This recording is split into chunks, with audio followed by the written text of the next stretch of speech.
You know, if you told me last winter that I'd be obsessing over an anime about a toilet ghost, I might not believe you.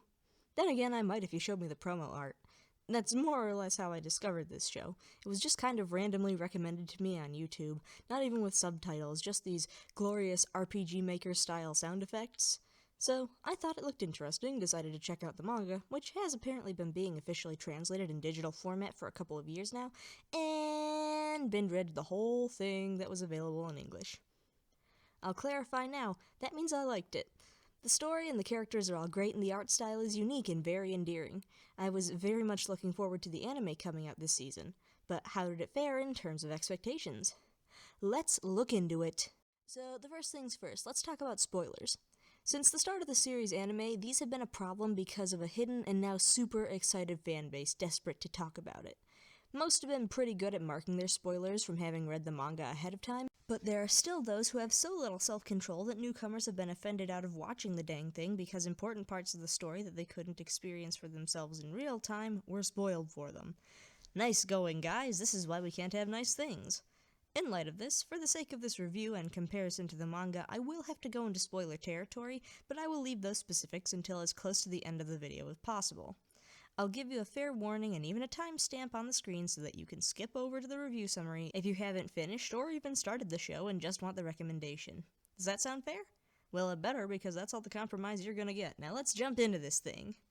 Jibaku Shonen Hanako-kun, otherwise referred to as Toilet-Bound Hanako-kun, is the story of Nene Yashiro, a 15-year-old high school student who loves handsome boys and scary stories.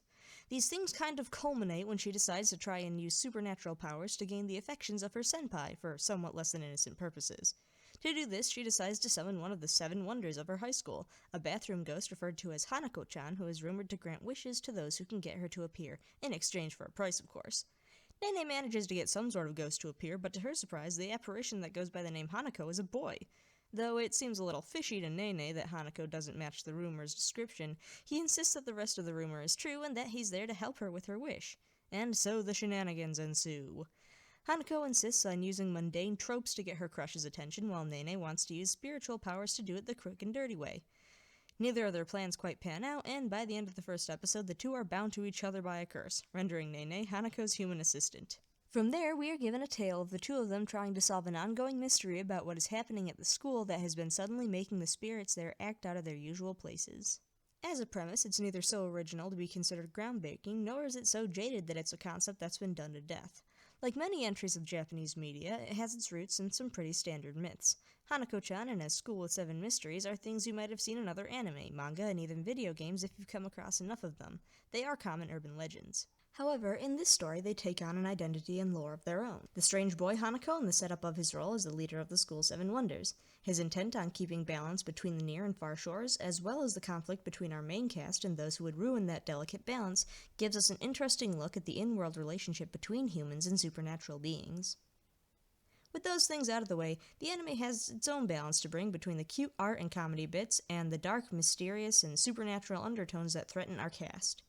As far as I'm concerned, I believe the show does this well, as the first episode seems to cover both sides fairly efficiently. Right from the start, Hanako is telling Nene to be careful about how she chooses to play with ghosts, albeit in somewhat vague terms, foreshadowing how things would go later when she chooses to ignore these warnings. While by no means does this prepare us for exactly how deep and dark the series can go, it does prevent one from being taken by surprise by things like a mountain of corpse dolls and bleeding books. While these things do come across in stark contrast to the art style, they aren't jarring or too immediately mood-shifting as to take one out of the experience of watching. Likewise, the aforementioned comedy seems appropriate where it is and doesn't take away from any given serious encounter. This brings us to the next portion of what makes a show, and that would be the animation. As I said before, I love the art style of the manga, and the anime takes good care to preserve it. I go so far as to say, as of yet, there is no other series of anime or manga that I could mistake it for, and the characters have their own unique designs that would make it difficult at best to confuse them with any characters outside of the series specifically. But we do seem to hit a small snag when it comes to getting these characters moving. Now, by no means is the animation bad, it just comes across as lacking a good chunk of the time. The series at almost any given point might almost be mistaken for a motion comic with how it is edited together to emulate the manga, and this works well enough to mostly preserve the art. However, in that vein, the anime is supposed to be, animated. I can't help but think the consistent use of limited frames is a bit of taking shortcuts. I know animating isn't easy, nor is it new to do things like this in order to save time and money, but I do need to point out the limitations where they are.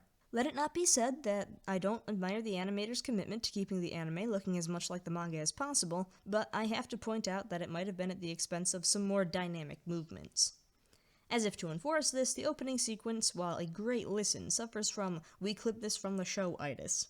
Looking closely, you can kind of tell that a third or more of the opening sequence is comprised of clips from the show, specifically from the first episode. There is one exception with this subtle but certainly important piece from the story that shows up later on. Other than that, it's also filled with lots of spoilers and other indicators about the show that I feel some of them could have been better utilized, but we'll talk about that later. The opening sequence does have highlights to it, such as filling in silhouettes and additional characters as these parts of the story are covered, but that kind of thing is more of a trope than I want to admit at this point. I would be more willing to give the recycling of the animation a pass if the opening was changed every other episode or so to accommodate the clips from more than just the first episode, but that doesn't happen. And unlike another anime that completely made its visuals for its second opening sequence out of bits from its first half, Hanako-kun doesn't make up for it by having absolutely gorgeous animation. It's more so pretty than anything else, which is neither here nor there. Wise man once said, "Good characters can make up for a bad story, but a good story can't compensate for bad characters." Luckily enough, Hanako-kun doesn't take either for granted. Each character has their place in the story, and the story forms around all of their interactions with each other. None of the main cast are relegated to being simple combinations of a bunch of traits picked out by the author, and they grow and change as time moves forward. Everyone has a different amount of personal depth that the audience is given a chance to explore, and the main characters are quite the trio. Nene is caught between being a boy-crazy teenager and working toilet duty for a ghost who enjoys getting a rise out of her. The later introduced Ko Minamoto is the descendant of a renowned exorcist family and is looking to make his way to be alongside his older sibling who is considered a prodigy. Both of them have to change their views on how apparitions and people interact based on how much time they spend around Hanako. And Hanako, in turn, has to be able to let some of his own mystery slip out to them or risk losing something important. Because while he does have a huge responsibility to uphold with his position as a school wonder, he was once a human, and there are things that he seems to miss about that. On a positive note, there isn't much I feel the anime is lacking in terms of the characters of Nene and Hanako, and it explores all of the aspects of their characters that are available in the stories chosen to fit into the 12 episodes they are given. However, in terms of adaptation, I feel like Ko was given a bit of the short stick in exchange for that. He's a great character and one of my personal favorites. The anime does its best to retain what makes him so awesome, but it also cuts out some points I consider to be important in terms of his familial relations, and I think that's a bit of a shame. Secondary cast members, such as the other school mysteries being dealt with by our main cast, tend to also have an element of depth to them that make them worth investing in, the library spider being chief among them. My only true complaint here being that several important members of the secondary cast are introduced and then shunted off into a corner where they lay an obscure accessory status to the other characters with more screen time, which is unfortunate, considering the interesting dynamics and other layers of intrigue they lend to the story and the primary characters. On the flip side, we come to our antagonists, who, as of the completion of the anime, have very little to be said about them. This is referring to the true antagonists and not the unfortunate apparitions who became victims of their supernatural meddling. The bad guys of this series are a fairly important talking point, but to go too far into it now will be spoilers, so suffice it to say that they are a mysterious group of people who are the essential inverse of the main cast, who have yet to be expounded on, well, except for the big bad boss, but we'll talk about that person in a little while. Yes, it's a little more than halfway through the anime that the villain's plot starts to take its true form, after which there isn't much time left to fill in the blanks, and, well, the season has to end somewhere. In the end, the main villain has a level of intrigue that will keep your attention, but his cronies don't leave much of an impression, and even as far as the manga goes, we're still waiting for more of an explanation there. Okay, now let's move into the first level of spoilers. Anyone who hasn't watched or finished the anime can go to the point marked on this video and skip to the end of the review. Anyone who has caught up with the show, feel free to do the same, or stick around as I talk a bit more about the characters as we see them here. I just need to be able to talk about Tsukasa, Amane, and Mitsuba by name. Tsukasa. Wow. I hate this little... Yeah, I said it, there's an honest opinion for you. But in my defense, I think people are supposed to dislike Tsukasa, and anybody who actually likes him is mostly saying that ironically. My feelings aside, as a villain, this trash soul of a ghost definitely helps move the plot along at a nice pace, and it's pretty clear what kind of person he is, adding yet another level to how deep the story will go. The introduction of an evil Hanako both answers a number of questions set up in the earlier episodes, as well as lays out new ones the more time he's on screen. From the start of the show to his debut, it was always hard to get information about Hanako's past out of him, and Amane Yugi is still someone who we don't know very much about. On the appearance of his twin, we get a pretty brutal picture painted about the rest of it. The interactions between the two as spirits leaves little to be wondered about concerning what their relationship was like when they were living and how they both ended up dead. Their story is the one that encompasses the events of the entire series and is likely at the crux of it all. One of Hanako's final words in the show is that he intends to tell Yashiro the whole story eventually, but we are left with nothing more than that promise as the season comes to a close. Polar opposites. Tsukasa is the chaotic something to Amane's lawful something else, and until further notice, their full story is one that remains the most sought-after mystery to be solved. Where was I going with that? Oh yeah, Tsukasa is horrible. He's pretty much the best antagonist this story could ask for, though. I can't wait to see him brutally exercised. Please have him be brutally exercised. Then there's Mitsuba. You want me to talk about Mitsuba? Well, too bad. I don't have much to say about him. He also has a garbage personality, but the series at least tries to offset that by making Ko insist on being friends with him. Also, he has these half-hearted attempts to not be a self-serving jackwagon. That being said, he's a secondary character who is stuck around just to show how nasty Tsukasa is and to make Ko sad. Or more determined. Either way, please leave Ko alone. He didn't deserve this. Mitsuba's here for feels. Feels that only matter because no one wants to see Ko upset. Except Tsukasa. But he's a sociopath. Basically, Mitsuba is another accessory character who I think's second appearance could have been left out in the interest of other characters who got sidelines in the show's short run. But that's just me. I mean, which Mitsuba are we even supposed to be talking about anymore? Now, on to Tier 2 spoilers! This is the section where I'll be talking shortly about how I feel about the anime as an adaptation of the manga, and whether or not I think there will be a second season. If that sounds good, stick around. If you don't want to hear it, you have 3 seconds to move to this timestamp. As an adaptation of the manga, I'd have to give this season a 2.5 out of 5 for what it's trying to be, which can be switched up to a 3 out of 5 if a second season is ever announced, but as with any adaptation of work, things tend to get a little bit mixed up. I need to restate that the art and animation are serviceable, and I don't take much off of the score just for the lack of motion because it's still mostly consistent in quality. The points come off in my scores when you're skipping parts and bringing them to the audience out of order, at least when I know about these things. Yes, a perfect score is pretty much impossible. For the sake of arguments, we'll leave the Little Mermaid episode on the end of the series, because when you think about it, it's a pretty great place to end the series if you're only going to make one season, as I predict. It really nicely brings us back to the beginning of the show without retreading the first episode, and as a finale, it worked with the rest of the way the anime was sewn together.